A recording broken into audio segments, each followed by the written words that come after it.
तीसरी तिमाही में वेलस्पन कॉर्प के नतीजे काफ़ी शानदार रहे हैं। कंपनी की आमदनी दुगनी हुई है और मुनाफा लो बेस से लगभग 12 गुना बढ़ के ऊपर आ गया है। ऑपरेटिंग प्रॉफिट भी करीब 3x बढ़ा है। क्वार्टर देखेंगे तो प्रॉफिट में आपको थोड़ी सी नरमी दिखेगी। वो पूछेंगे क्यों, अचानक से वन ऑफ था क्या उसमें, तो काफ़ी इंप्रूवमेंट है और मार्जिन भी 2-3% बढ़े। बातचीत करने के लिए हमारे साथ कंपनी के CFO पर्सी बर्डी हैं। पर्सी, बहुत बहुत स्वागत है आपका। वेलस्पन कॉर्प एक बड़ी कंपनी जो ऑयल गैस एंड वाटर के लिए हाई डायमीटर, लार्ज डायमीटर के पाइप्स बनाती है। देश और दुनिया में कारोबार है और one of the largest company है वर्ल्ड की जो इस सेगमेंट में काम कर रही है। नतीजे काफ़ी इंप्रेसिव हैं। पर्सी, व्हाट वर्कड, क्या इतना अच्छा रहा कि नतीजे इतने शानदार आए? सो नीरज जी, वेलस्पन कॉर्प अभी लाइन पाइप कंपनी नहीं रही। Welspun Corp is now diversified into अलग अलग बिजनेसेस में भी हम लोग एंटर किए हैं। तो डक्टाइल आयरन पाइप्स एक नई इंडस्ट्री है जिसके अंदर वेलस्पन कॉर्प ने एंट्री की है। और इंडिया के अंदर हम लोगों ने कैपेसिटीज सेटअप की है। करीबन 4 लाख टन की कैपेसिटी डक्टाइल आयरन पाइप्स के लिए सेट की है और ये प्रोडक्शन रैंप अप हो रहा है। तो धीरे धीरे जैसे इसका प्रोडक्शन बढ़ रहा है, सेल बढ़ रहा है, तो वो हिसाब से हमारे नंबर्स, फाइनेंशियल नंबर्स में भी इंप्रूवमेंट दिख रही है। ये एक खाली एक नंबर मुझे बताइए, प्रॉफिट क्वार्टर कम आया, बाकी सब तो बहुत अच्छे हैं, वो रीजन क्या था? अदर इनकम बहुत ज्यादा घटी है क्या? आप सही कह रहे हैं। तो अदर इनकम जो लास्ट क्वार्टर में थी, सितंबर क्वार्टर के अंदर, उसके अंदर एक्सचेंज गेन की अदर इनकम थी। एक्सचेंज गेन एंड ऑल्सो एक थोड़ा इंश्योरेंस क्लेम का भी इनकम था।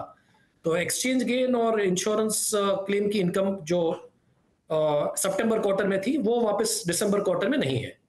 तो उसके लिए, लेकिन अगर आप अदर इनकम निकाल के प्रॉफिट देखेंगे, मुनाफा देखेंगे, तो मुनाफा बेटर हुआ है दिसंबर क्वार्टर में। It is better. ओके पर्सी, इतने हाई बेस पर अब नंबर आ गया है, चूंकि सिग्निफिकेंटली इंप्रूवमेंट हुआ है, क्या अब यहाँ से ये इसी बेस को आप कंटिन्यू करेंगे या थोड़ा नॉर्मलाइज होगा ये? बिल्कुल सर, अभी इसी बेस के ऊपर कंटिन्यू करेंगे। जो लाइन पाइप बिजनेस है वो हर क्वार्टर के अंदर थोड़ा उसमें ऊपर नीचे होता रहता है लाइन पाइप बिजनेस के अंदर, क्योंकि वो प्रोजेक्ट बिजनेस है। लेकिन वो नए बिजनेसेस हमारे हैं, जैसे डक्टाइल आयरन पाइप्स है, फिर सिंटेक्स के अंदर भी हम लोगों ने एंट्री की है, प्लास्टिक पाइप्स में भी हम लोग एंटर करने वाले हैं। तो ये सब बिजनेसेस और स्टेबल रहेंगे और हर क्वार्टर के ऊपर उनमें उतना उतार चढ़ाव नहीं दिखेगा आपको। स्टेबल प्रेडिक्टेबल अर्निंग्स दिखेंगी आपको। ओके पर्सी, जो मेन कोर बिजनेस था आपका पुराना वाला जो बड़े वाले पाइप का है, उसमें उसके जो क्लाइंटल हैं, जहाँ जिस इंडस्ट्री में बहुत यूज़ होता है, ऑयल इंडस्ट्री में, गैस में, वहाँ क्या उतना कैपेक्स हो रहा है क्या जिससे कि डिमांड बनी हुई है? बिल्कुल। तो ये जो बड़े डायमीटर की पाइप्स जो आप पूछ रहे हैं, हम लोग 3 कंट्रीज में बनाते हैं। इंडिया है, यूएसए और सऊदी अरेबिया है। इंडिया के अंदर ये बड़ी पाइप्स ऑयल एंड गैस में भी जाती है और वाटर के अंदर भी जाती है। तो इरिगेशन, एग्रीकल्चर पाइप्स के अंदर भी ये जाती है और इंडिया से एक्सपोर्ट भी होती है। और इंडिया से जो एक्सपोर्ट होने का जो हमें दिख रहा है वो काफी अच्छा आउटलुक है और हमें लग रहा है कि अगले 3-4 क्वार्टर के अंदर इंडिया से एक्सपोर्ट्स के लिए अच्छा पोटेंशियल हमें दिख रहा है। प्लस यूएसए में भी अच्छा आउटलुक दिख रहा है। यूएसए में हमारा खुद का प्लांट है, वहां पे मैन्युफैक्चरिंग फैसिलिटी है और वहां पे भी डिमांड आउटलुक बहुत बढ़िया है। और 2-3 गैस पाइपलाइंस नई जो आने वाली है, उसके अंदर भी हमें हमारा ऑर्डर का शेयर हमें मिलने की हमें उसमें आश्वासन है कि हमें मिलेगा उसके अंदर भी हमारा शेयर। तो जी कंटिन्यू करिए प्लीज। और सऊदी अरेबिया इज जो हमारी एसोसिएट कंपनी है, वो हमारी सब्सिडियरी नहीं है। वो वहां पे लोकल स्टॉक एक्सचेंज पे लिस्टेड कंपनी है सऊदी अरेबिया में, और उनके पास तो 2 साल से भी ज्यादा की ऑर्डर बुक है। तो वहां पे ऑयल एंड गैस के भी ऑर्डर्स हैं उनके पास और पानी के भी ऑर्डर्स हैं सऊदी अरेबियन कंपनीज के और गवर्नमेंट के मिले हुए हैं। तो सऊदी अरेबिया सबसे ज्यादा स्ट्रॉन्ग आउटलुक दिखा रहा है। यूएस में भी आउटलुक बढ़िया है, क्योंकि वहां पे भी पर्मियन बेसिन में से जो गैस इवैक्यूएट करनी है उसके लिए नई पाइपलाइंस बनानी है, तो उसके लिए हमें बिजनेस मिलने का चांसेस है। और इंडिया में भी हमें एक्सपोर्ट्स और domestic oil and gas, domestic water में भी अच्छे आसार दिख रहे हैं। एक बहुत बड़ा ऑर्डर आपको मिला था 7,000 करोड़ से ज़्यादा का, आप उसका जिक्र कर रहे हैं शायद, जो पाइपलाइन के लिए है। टोटल ऑर्डर बुक आपकी इस समय कितनी है? टोटल ऑर्डर बुक अगर देखें, ये लार्ज डायमीटर पाइप जो बोलते हैं, बड़ी पाइप्स के लिए, तो करीबन 575 टन की ऑर्डर है, 575 टन्स। एंड अगर वैल्यू में देखें तो करीबन 7,000 करोड़। और बाकी दूसरे बिजनेसेस में ऑर्डर दूसरे बिजनेसेस में भी ऑर्डर बुक्स हैं, तो डीआई पाइप्स के अंदर भी हमारी ऑर्डर बुक है करीबन वो भी बढ़िया 2 लाख से ऊपर हमारी ऑर्डर बुक दिख रही है वहां पे। तो अगले 8-10 महीने के लिए ऑर्डर बुक हमारी भरी है डीआई पाइप्स के लिए।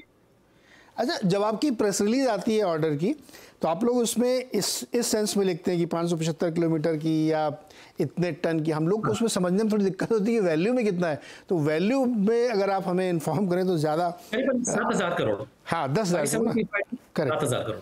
करेक्ट। अच्छा, एक चीज़ बताइए, जो चूंकि अब आपका सिंटेक्स भी है और प्लास्टिक वाले पाइप में, तो डोमेस्टिक डिमांड आपको कहाँ से इतनी मिल रही है? वो नल से जल वाली उस टाइप से डिमांड है क्या? सो डोमेस्टिक वाटर, एक तो लार्ज डायमीटर पाइप जो बड़ी पाइप्स बोलते हैं, हाँ, उसके लिए इरिगेशन, एग्रीकल्चर, वहां पे उसकी डिमांड है। स्टेट गवर्नमेंट्स को जो भी प्रोजेक्ट्स करने होते हैं वो करते हैं। फिर डीआई पाइप्स, वो एक आगे का डिस्ट्रीब्यूशन के लिए डीआई पाइप्स इस्तेमाल होती है। डीआई पाइप्स थोड़े छोटे डाया की होती है, बड़े डाया लाइन पाइप से छोटे डाया की होती है। तो डीआई पाइप्स में भी बहुत बढ़िया डिमांड दिख रहा है।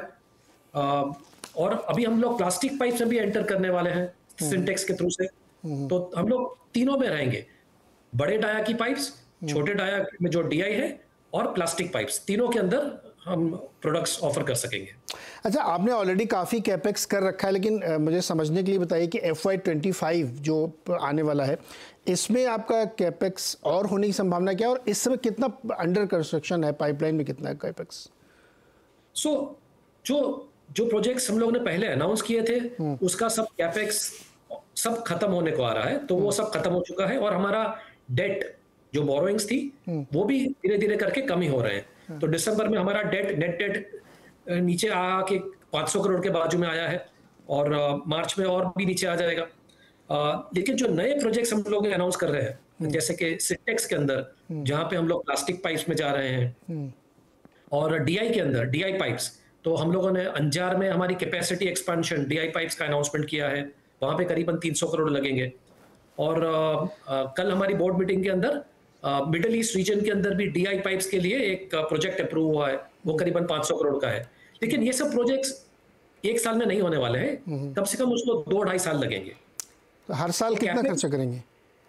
करीबन 2-2.5 साल के ऊपर स्प्रेड करके देखेंगे तो करीबन 1800 करोड़, 1800 स्प्रेड ओवर 2.5 ईयर। अच्छा परसी सर, ये बताइए, अभी जिस सेगमेंट में आप बात कर रहे हैं कि आप प्लास्टिक पाइप, ये सेगमेंट बहुत अपफीवल में गुजरा है। मैंने बहुत सारी इन कंपनी बात की, तो कोई रेजिन की कीमतों को लेकर परेशान है, कोई पीवीसी प्राइसेस को परेशान है, डी स्टॉकिंग हो रही है, चाइना से बड़ी मुश्किल आ रही है। आप लोग कैसे इसको देख रहे हैं प्राइसिंग के लिहाज से? तो इसके अंदर हम कुछ अलग नीश ढूंढ रहे हैं, जिससे हमारे के अंदर जो कंपटीशन के अंदर हमारे पाइप्स, हमारे प्रोडक्ट्स कैसे कंपटीशन से अलग दिखे। वो टेक्नोलॉजी के हिसाब से हो, कॉस्ट के हिसाब से हो, या क्वालिटी के हिसाब से हो। तो हमारे जो भी प्रोडक्ट्स लॉन्च होंगे उसके अंदर वो यूएसपी जो बोलते हैं, अलग तरीके की यूनिक सेलिंग प्रोपोजिशन, वैसे करके ही हम लॉन्च करेंगे। तो हम लोग इसमें जा रहे हैं, ओपीवीसी पाइप्स में जाने का प्लान है हमारा। और इसके लिए हम लोगों ने एक नेदरलैंड्स की कंपनी के साथ टाई अप भी किया है, जो भी हम लोगों ने कल की बोर्ड मीटिंग में अनाउंस किया है। ओके पर सर, बहुत बहुत शुक्रिया जुड़ने के लिए, और कांग्रेचुलेशंस बेस्ट नंबर के लिए। बहुत बहुत शुक्रिया हमारे साथ जुड़ने के लिए। चलिए अब अगली कंपनी की तरफ चलते हैं, जिसका नाम है जेके टायर्स। और कंपनी की तीसरी तिमाही के जो नतीजे आए हैं उसमें 2% की ग्रोथ देखने को मिली है। प्रॉफिट में 3.5 गुना बढ़ा है, लेकिन एबिटा ग्रोथ 62 रही। मार्जिन में भी 9.4% से बढ़कर 15% पाया। बातचीत करेंगे, हमारे साथ कंपनी के प्रेसिडेंट इंडिया अनुज कथूरिया जी हैं। अनुज जी, बहुत बहुत स्वागत है आपका CNBC आवाज़ पर। कंपनी ने एक स्ट्रॉन्ग नंबर्स YOY बेसिस पे पेश किए हैं, लेकिन तिमाही दर तिमाही नंबर थोड़ा से दबे हुए दिख रहे हैं। क्या रीजंस थे और क्या वर्क कर रहा है आपके लिए? ईयर ऑन ईयर में तो काफ़ी अच्छी ग्रोथ देखने को मिली है। कॉरस्पॉन्डिंग क्वार्टर से हमारा एबिटा हो या प्रॉफिट आफ्टर टैक्स हो, इसमें काफ़ी इम्प्रूवमेंट हुई है। इसमें हम लोग ने, जैसे कि पिछली बार भी हमने आपसे शेयर किया था कि हमने प्रोडक्ट प्रीमियमाइजेशन पे काफ़ी काम किया है। हमारे जो प्रीमियम SKUs हैं, चाहे वो ट्रक एंड बस रेडियल टायर्स की बात करूं या फिर मैं पैसेंजर कार रेडियल्स की बात करूं, इसमें हमने प्रीमियम SKUs की जो परसेंटेज है हमारी टोटल सेल्स में, उसको ज़्यादा ऊपर लेके गए हैं। हमने अपना जो प्रोडक्ट मिक्स है आपको याद होगा कि हमने पिछली बार आपसे बताया था कि हमने बानमोर टायर प्लांट में कैपेसिटी एक्सपेंशन कर रहे हैं। तो वो कैपेसिटी जो हम एक्सपेंड कर रहे थे वो हमारे सितंबर अक्टूबर महीनों में उससे हमारा प्रोडक्शन आउटपुट निकलना शुरू हो गया। तो हमको उस क्वार्टर में पीसीआर टायर्स की एडिशनल वॉल्यूम्स मिले और इससे हमारा प्रोडक्ट मिक्स बेहतर हुआ। और उसके भी अंदर हमारे जो बड़े वाले टायर हैं 16 इंच 17 इंच 18 इंच उनके भी हमारे टोटल बास्केट में उनकी मात्रा भी बढ़ी है। तो इससे क्या होता है कि हमारा जो ओवरऑल जो भी प्रेशर्स है कॉस्ट प्रेशर्स है वो कुछ हद तक हम इनसे सेट ऑफ कर सकते हैं। तो आप ये कह रहे हैं सर कि प्रोडक्ट मिक्स बेटर है, इस वजह से जो हायर कॉस्ट है उसको आप मिटिगेट कर पाए हैं, या actually going forward raw material भी नीचे आता हुआ दिख रहा है जो आपके लिए प्राइस में सपोर्टिव होगा? देखिए, जो अगर आप देखेंगे कि raw material cost quarter on quarter तो करीब करीब 2% बढ़े ही हैं। पर उसका ये होता है कि कुछ फिनिश गुड्स इन्वेंट्री होती है, कुछ रॉ मटेरियल इन्वेंट्री होती है, तो बट रॉ मटेरियल कॉस्ट बड़े थे क्वार्टर 3 में। बट हमने उनको जो जो हमने बताया प्रीमियमाइजेशन हो, बेटर प्रोडक्ट मिक्स हो, या जो भी हमने बाकी जो एफिशिएंसीज पे काम किया है, जो प्लांट्स में हमारे जो ओवरऑल एफिशिएंसी पैरामीटर्स होते हैं जिससे हम कॉस्ट कन्वर्जन कॉस्ट को कम कर पाते हैं, उन सब पे भी हमने काम किया है। तो ओवरऑल इसीलिए आप देखेंगे कि क्वार्टर ऑन क्वार्टर हमारी जो एबिटा मार्जिन्स है वो एकदम बराबर है, 15.3 और 15.2 रिस्पेक्टिवली हमने अचीव किया है। अनुज जी, एक चीज़ और बताइए कि क्या ये जो कैपेसिटी यूटिलाइजेशन है आपका इंक्लूडिंग न्यू प्लांट कितना है इस समय, और क्या आपको ज़रूरत लगती है आगे और उसको इम्प्रूव करने की? कैपेसिटी यूटिलाइजेशन की बात करें तो सब प्लांट्स मिला के और सब सेगमेंट्स मिला के तकरीबन 90% के आसपास हमारी कैपेसिटी यूटिलाइजेशन है। सेगमेंट बाय सेगमेंट थोड़ी अलग होती है। आपको पता है कि रेडियल कैपेसिटी बेटर यूटिलाइज हो रही है। बायस कैपेसिटी हिस्टोरिकली हमको पता है कि वो उतने ज़्यादा यूटिलाइज नहीं हो पाती है, बट हमने उसमें भी काफ़ी अच्छा इस बार प्रोग्रेस किया है। बट कुछ जो सेगमेंट्स हैं जैसे कि एग्रीकल्चर ट्रैक्टर के जो टायर्स है उसकी डिमांड काफ़ी कम रही है इस क्वार्टर में, क्योंकि उसकी ओई में भी और रिप्लेसमेंट मार्केट में भी डिमांड कम थी। आपको पता होगा कि 4 जो बड़े स्टेट्स हैं जिसमें कि रेनफॉल शॉर्टेज रहा, मॉनसून ठीक नहीं रहा, तो वहाँ पे एग्रीकल्चरल प्रोड्यूस जो था वो कम रहा, और इसके चलते वहाँ पे ओई ट्रैक्टर्स की भी डिमांड कम रही थी। क्वार्टर ऑन क्वार्टर वहाँ पे भी हमने देखा है कि रिडक्शन हुआ है, और टायर्स की भी जो रिप्लेसमेंट और ओई दोनों के लिए कम रहा। बट ओवरऑल अगर हम कैपेसिटी यूटिलाइजेशन की बात करें तो हम 90% पे है। हमारा जो पैसेंजर कार रेडियल की जो प्रोडक्शन है वो काफ़ी अच्छी रही, और सेल्स भी काफ़ी हमारे ओवरऑल जो सब सेगमेंट मिला के अगर हम देखें तो उनकी जो मात्रा है पीसीआर टायर्स की वो बड़ी है पिछले क्वार्टर के कंपैरिजन में। ओके मिस्टर कथुरिया, बहुत बहुत शुक्रिया जुड़ने के लिए और बातचीत करने के लिए। यहाँ पे एक छोटा सा ब्रेक, और ब्रेक के बाद देखिए मार्केट अपडेट।